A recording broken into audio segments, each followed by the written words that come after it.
फूललोरी चलले मैया माली फूलवारी हो अरे माली फूलवारी हो अरे बेसरी गहनाए मैया अटकल डाढ़ी हो अरे बेसरी गहनाए माई के अटकल डाढ़ी हो अरे बेसरी गहनावा हो माई के गड़ तोर लागिले मलिया बेटा न हो अरे मलिया छोकड़वा हो अरे बेसरी गहनाए मलिया दाना छोड़ाई हो अरे बेसरी गहनाए मलिया बेसरी निकलाई मैया काई दे बुदनवा हो अरे काई दे बुदनवा हो अरे बेसरी गहनाए मैया देवी हमनी काली हो अरे बेसरी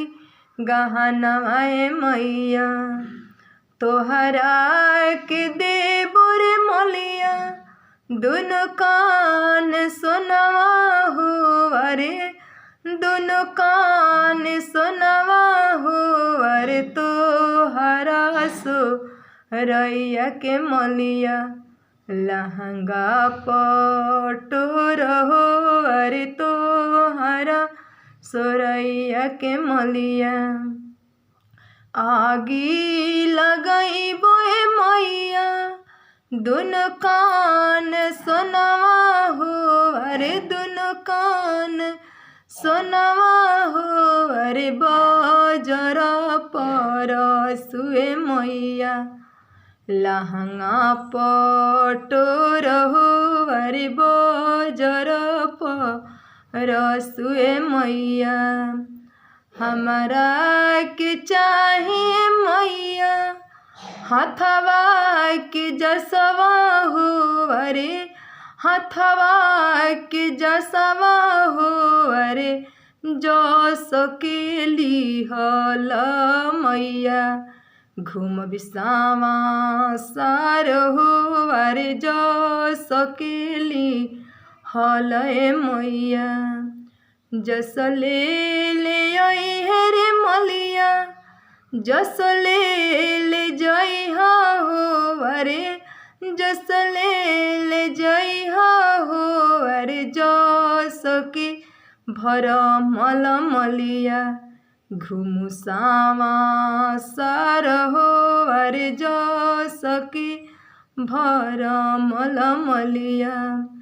फूललोरी चलले सीतली माई माली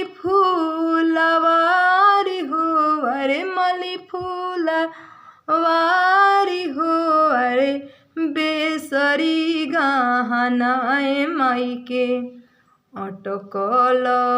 डाढ़ी हो अरे बेसरी गहनाए माई के। अगर हमारा वीडियो अच्छा लगी तो लोग एक लाइक जरूर देव जा।